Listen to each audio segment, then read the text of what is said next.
Saudara sekalian, puji Tuhan, saya mengharap semuanya di rumah baik-baik. Dan pagi hari ini kita percaya Roh Kudus Tuhan akan menyertai kita, memberkati kita. Mari kita juga disiplin untuk cuci tangan, dan kalau keluar pakai masker, dan usahakan jangan kumpul dengan teman-teman ataupun keluarga besar ya. Mari kita isolate, social distancing sebentar lagi, dan kita berdoa percaya semuanya badai pasti akan berlalu. Ya, puji Tuhan. Kita mau sama-sama belajar firman Tuhan hari ini, yaitu tentang si Daud ya, di 1 Samuel pasal 30 ayat ke-6. Ya, pasal 1 Samuel 30 ayat ke-6 ya. Di sini dikatakan, dan Daud sangat terjepit karena rakyat mengatakan hendak melemparin dia dengan batu. Seluruh rakyat itu telah pedih hati, masing-masing karena anaknya laki-laki dan perempuan. Karena mereka semua ditawan, saudara sekalian, cerita ini ya, bahwa mereka dalam peperangan orang Ziklag itu menawan semuanya istri dan anak-anak mereka. Jadi karena itu mereka itu benci sekali dan kesal dengan Daud, dan tuduh Daud bahwa mereka mau membunuh Daud dengan melemparin batu. Nah, ayat yang terakhir ini. Tetapi Daud menguatkan kepercayaannya kepada Tuhan Allahnya. Aku mau ulangin. Tetapi Daud menguatkan kepercayaannya kepada Tuhan Allah dia. Oke, mari kita berdoa. Tuhan Yesus, terima kasih atas firman Engkau yang begitu luar biasa. Setiap kali kami membaca firman Engkau, jiwa dan roh kami ini dikuatkan. Terpujilah nama Engkau Tuhan, bahwa Alkitab itu berarti buat anak-anak Engkau yang rindu dan haus dan lapar atas kebenaran Engkau. Dalam nama Engkau Tuhan Yesus, ulapi hamba Engkau yang tidak layak. Buat kami semua yang dengar dan yang menyampaikan, kami semuanya dikuatkan oleh firman Engkau yang hidup. Dalam nama Engkau Tuhan Yesus, kami telah berdoa. Amin. Saudara sekalian, saya jadi pendeta lama sekali. Tapi ayat ini, bolak-balik saya baca bahwa Daud menguatkan kepercayaannya kepada Tuhan. Dan saya lebih suka bahasa Inggris, yaitu David strengthen himself in the Lord, encourage himself in the Lord, gitu loh ya. Nah, kalau di bahasa Indonesia kan seru banget, menguatkan kepercayaannya. Ini luar biasa. Nah, bagaimana kita bisa menguatkan diri kita waktu kita terjepit? Bagaimana kita bisa menguatkan diri kita waktu kita dalam kesusahan? Bagaimana caranya atasan kita itu tekan kita, fitnah kita? Pulang sampai di rumah, istri cerewet lagi, marah-marahin kita. Di kantor, difitnah. Pulang ke rumah, istri cerewet. Ngapain gue merek sama lo? Gaji cuma sekian. Harusnya sama pacar lama gue. Libut lagi di rumah. Nah, hari ini kita bisa lakukan dua hal waktu kita kejepit. Yaitu kita libut, teriak, dan berantem. Tetapi sebaliknya, ada juga hal yang harus kita berpikir dan melihat bagaimana tokoh-tokoh di Alkitab itu mereka menghadapi kesusahan di dalam kehidupan mereka. Ya, seperti Daud. Dan saya senang sekali firman Tuhan mengatakan, nothing new under heaven or in this world. Tidak ada hal yang baru di dunia ini. Semuanya apapun yang kita ngalami, yang kita hadapi, sudah ada orang hadapi sebelum kita. Saya suka ketawa ya. Ada orang bilang, aduh kok Amin nggak tahu kesusahan saya seperti apa kok. Aduh aku ini gini-gini loh. Aku bilang, aku nggak tahu, tapi ada orang yang tahu. Dan Tuhan memberikan kita contoh banyak sekali orang yang terjepit seperti kita. Bagaimana Tuhan memecahkan, membantu dia. Nah, saudara sekalian, jikalau memang begitu, marilah kita lihat. Apakah kita punya masalah sebesar Daud? Daud mau dibunuh loh. Nah, apa yang dia lakukan? Bagaimana dia bisa sukses menghadapi semuanya ini?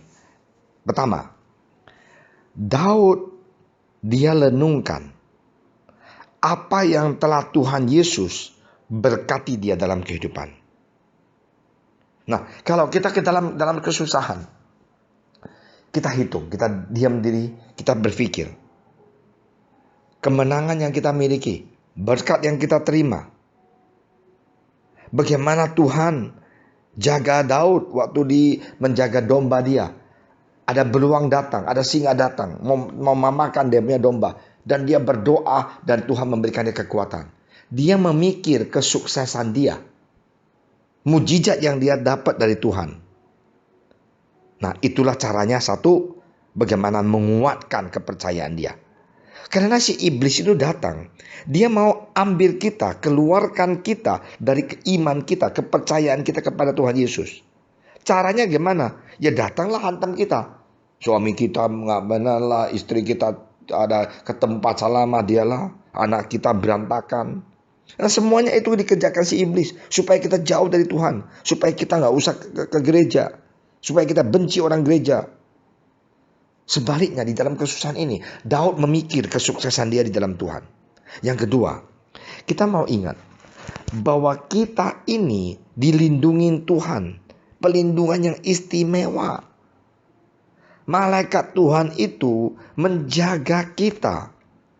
Firman Tuhan mengatakan bahwa dia tidak akan tinggalkan kita yatim piatu.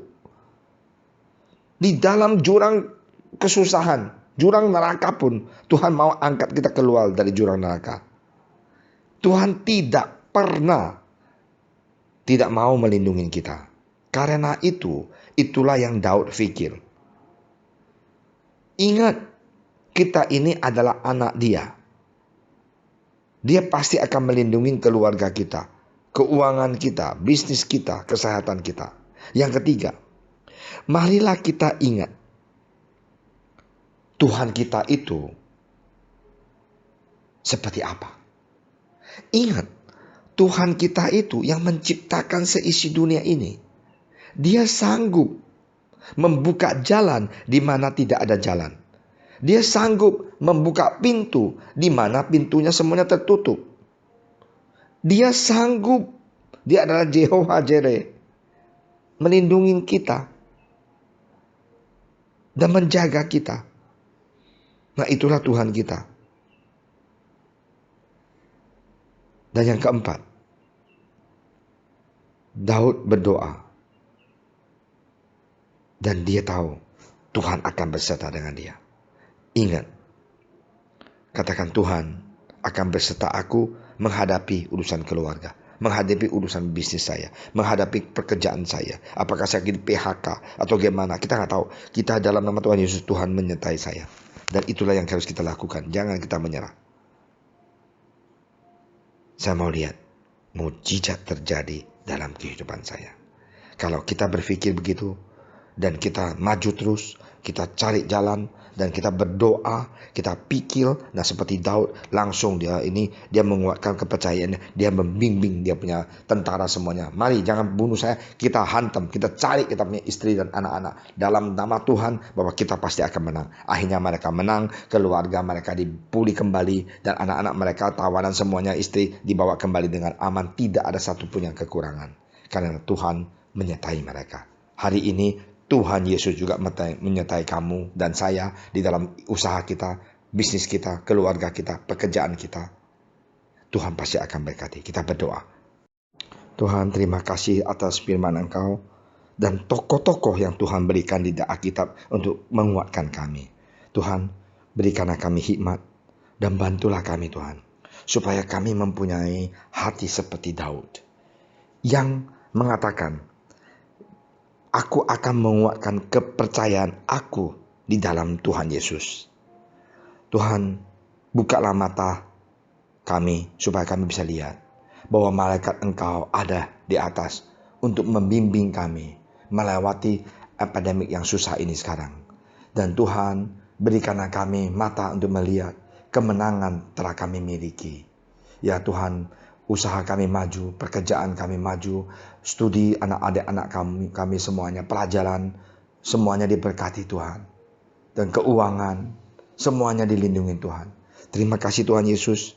Kami percaya Engkau adalah Allah yang hidup, Allah yang mendengarkan doa kami. Tuhan yang tidak pernah meninggalkan kami. Tuhan yang mengasihi dan mencintai kami, menyayangi kami.